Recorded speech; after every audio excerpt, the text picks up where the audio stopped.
of the democracy movement that emerged in Belarus in the mid-1980s.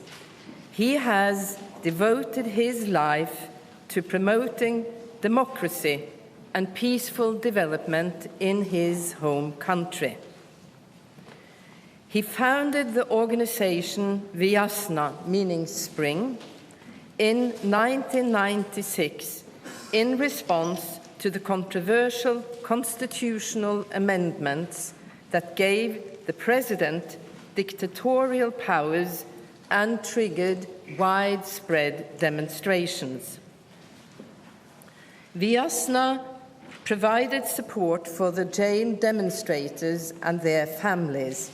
In the years that followed, Viasna evolved into a broad-based human rights organization that documented and protested against the authorities' use of torture against political prisoners. Government authorities have repeatedly sought to silence Ales Bialiatski. He was imprisoned from 2011 to 2014.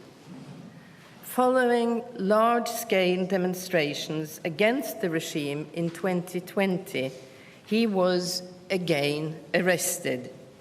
He is still detained without trial. Despite tremendous personal hardship, Mr. Bialiatski has not yielded 1 inch in his fight for human rights and democracy in Belarus. The human rights organization Memorial was established in 1987 by human rights activists in the former Soviet Union who wanted to ensure that the victims of the communist regime's oppression would never be forgotten. Nobel Peace Prize laureate Andrei Sakharov and human rights activist Svetlana Ganushkina were among the founders. Memorial is based on the notion that confronting past crimes is essential in preventing new ones. After the collapse of the Soviet Union, Memorial grew to become the largest human rights organization in Russia.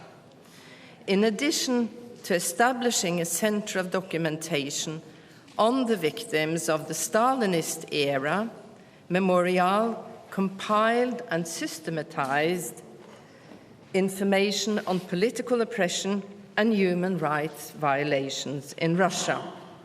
Memorial became the most authoritative source of information on political prisoners in Russian detention facilities.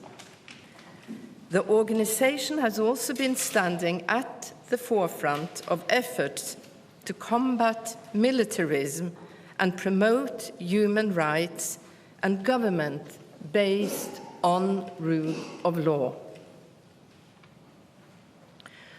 When civil society must give way to autocracy and dictatorship, peace is often the next victim. During the Chechen wars, Memorial gathered and verified information on abuses and war crimes perpetrated on the civilian population by Russian and pro-Russian forces. In 2009, the head of Memorial's branch in Chechnya, Natalia Estemirova, was killed because of this work. Civil society actors in Russia have been subjected to threats, imprisonment, disappearances, and murder for many years. As part of the government's harassment of Memorial, the organization was stamped early on as a foreign agent.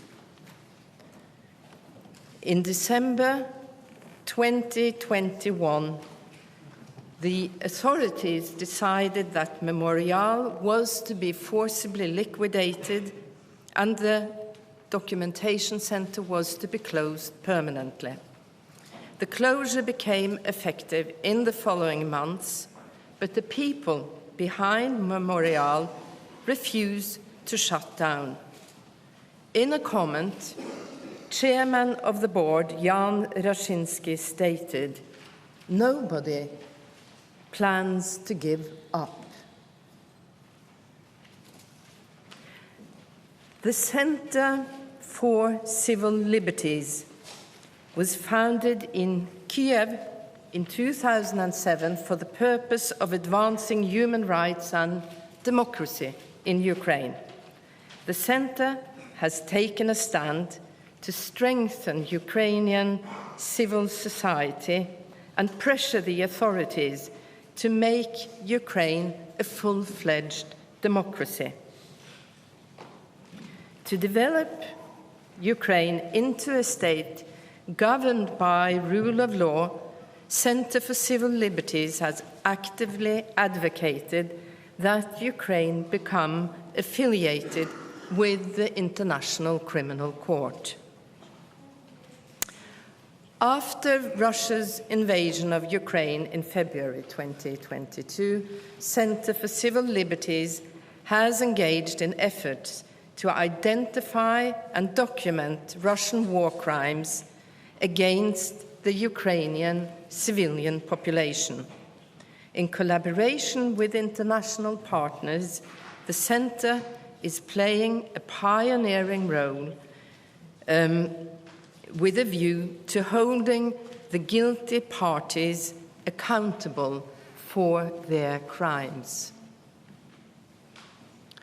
By awarding the Nobel Peace Prize for 2022 to Ales Bialiatski, Memorial, and the Center for Civil Liberties, the Norwegian Nobel Committee wishes to honor 3 outstanding champions of human rights, democracy, and peaceful coexistence in the neighbor countries Belarus, Russia, and Ukraine. Through their consistent efforts in favor of human values, anti-militarism, and principles of law, this year's laureates have revitalized and honored Alfred Nobel's vision of peace and fraternity between nations, a vision most needed in the world today. Thank you very much. Madam Chair of the Committee, was it quite easy to end up with such winners as you are announcing today, with oppressive regimes in Russia, in Belarus, with the war going on in Ukraine? It is never easy to reach a conclusion on who should receive the Nobel Peace Prize, I can assure you that. But we do believe that in these very challenging times, it was the time to address exactly what you imply in your question, that we are in the midst of a war. We are talking about 2 authoritarian regimes and 1 nation fighting a war, and we would like to highlight the importance of civil society, of every citizen who has a responsibility and an engagement to promote other values than the values of aggression and war. Madam Chair, one of the laureates, Ales Bialiatski, is today imprisoned in Belarus. What is your message to the authorities in Belarus considering his situation? Our message is an urge to the authorities in Belarus to release Mr. Bialiatski, and we do hope this will happen and that he can come to Oslo and receive the honor bestowed upon him. But there are thousands of political prisoners in Belarus, and I am afraid that perhaps my wish is not very realistic, but I do urge for his release. Do you think that these prizes could have a positive impact on the development in these countries? We are trying to honor and highlight all the women and men who take responsibility on the platform that they are citizens. And I think such movements might have an effect on political development and development of war. If such movements become strong enough, they do make a difference. With the war raging in Europe, how challenging was the process in finding the right laureates this year?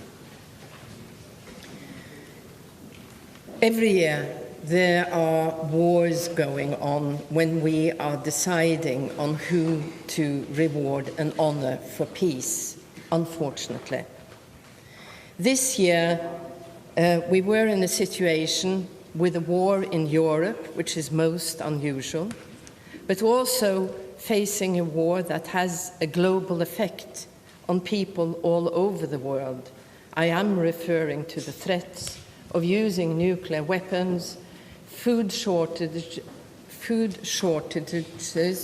and food that is not provided to countries also with poor populations. So that is a very bleak background. And there is no sight of peace in the immediate future.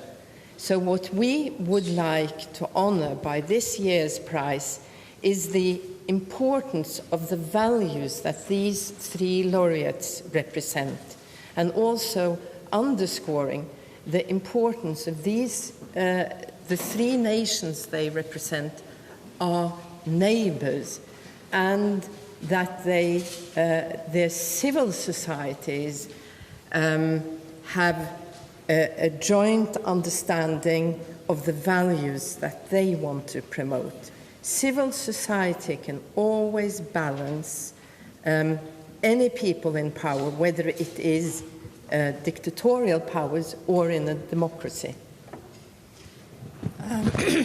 Madam Reis Andersen, today Russia's President Vladimir Putin marks his 70th birthday.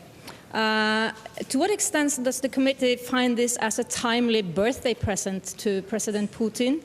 And to what extent do you regard this prize as a political protest against autocrats and repressive leaders?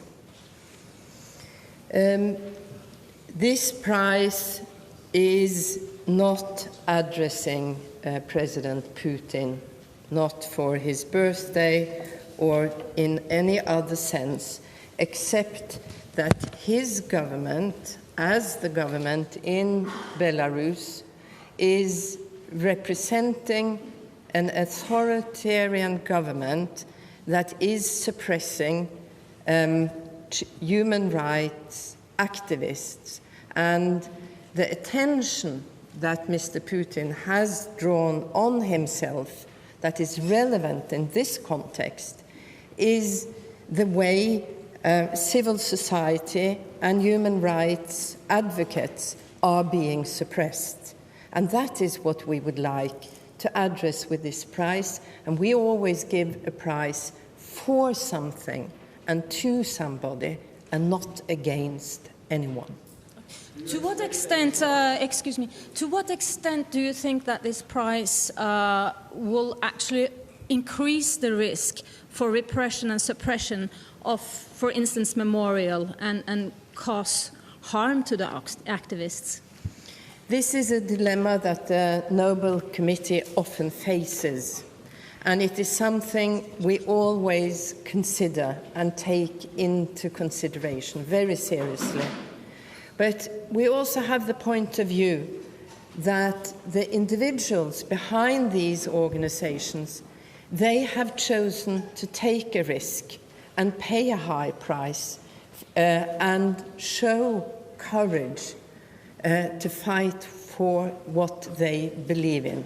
We are, of course, particularly concerned about Mr. Bialiatski, who is detained under very hard conditions in a prison in Kiev, and we do pray that this price will not affect him negatively, but we hope it might boost his morale. Do you expect any starched reactions from the Kremlin? The Peace Prize always gets worldwide attention and reactions, and we are advocates of free speech, and we are looking forward to whatever comments that may come.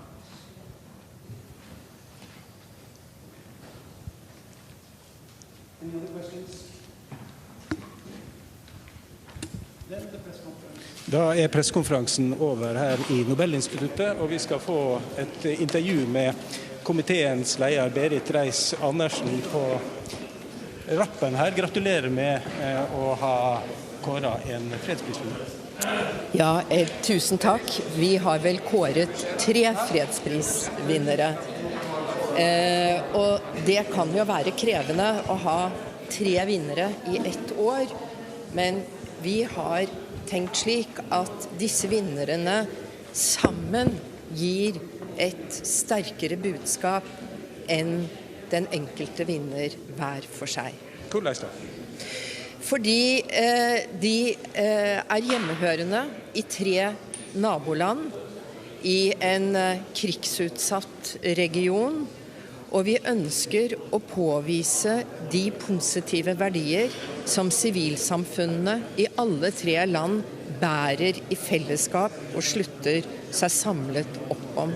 Og det antimilitarisme, det menneskerettigheter og rettsstatsbaserte samfunn. Det at den ene prisvinneren her, Ales Bialiatski, sitter I fengsel igjen I Belarus, og under svært krevende forhold. Hva har komiteen tenkt rundt det? Vi har tenkt at han I en veldig utsatt posisjon. Han har jo hele sitt liv kjempet for de verdiene han tror på, helt fra ungdomstiden. Han har mistet jobbene sine. Han allerede som soldat I hæren fikk han reprimander for å ha formidlet ulovlig litteratur. Han har tatt et valg hvor han gir alt for det han tror på. Han virkelig en helt og en utrettelig menneskerettighetsforkjemper. Han kan umiddelbart bli utsatt for represalier. Det en fare, men vi håper at når han får vite om denne prisen, at det kan være en støtte til ham og gi ham ytterligere moralsk mot. Faren for represalier, faren representert ved at man får fredsprisen, eksisterer jo for flere av disse kandidatene, også Memorial, som opererer I Russland. Hva tenker du om deres situasjon? Memorial jo blitt nedstengt, og det veldig verdifulle arkivmaterialet som de har, som skal representere den russiske nasjons hukommelse, dessverre blitt spredt for alle vinder. Mange ledende personer I Memorial har flyttet utenlands. Det klart at de I fare. Om de I større eller mindre fare på grunn av fredsprisen, Det veldig vanskelig å si. Fredsprisen kan også gi beskyttelse. Det retter verdens oppmerksomhet mot fredsprisvinneren, som også kan verne dem mot ytterligere forfølgelse. Så har dere også en organisasjon i Ukraina som dere også velger å gi prisen til. Hva kan du fortelle om det? Ja. Det i ukrainsk sammenheng en organisasjon som har en relativt lang historie. Ukraina har jo vært et ikke fullutviklet demokrati. Og Center for Civil Liberties har jo hatt det som sitt fremste mål å bidra til et sterkt sivilsamfunn og utvikle Ukraina til et demokrati. Ved invasjonen så endret de fokus, altså de har alltid hatt fokus på dette med rettsbasert samfunn, ved å bli svært aktive i å dokumentere krigsforbrytelser og tale saken for de sivile ofrene. Og de står på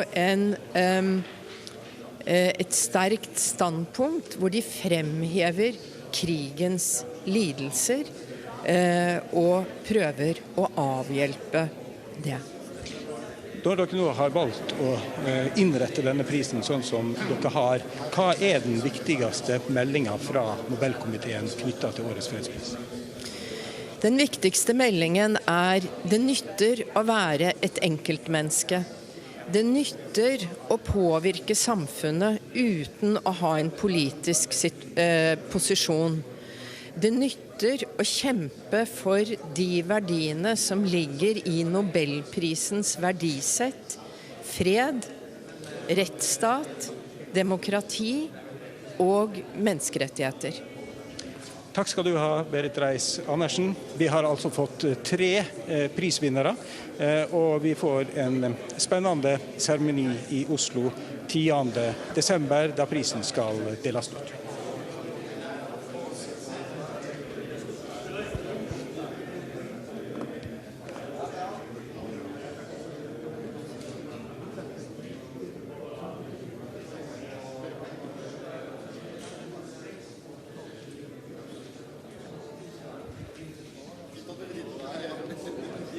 Ja, det var fint at du grep deg litt mer. Nei, men det var kjempebra.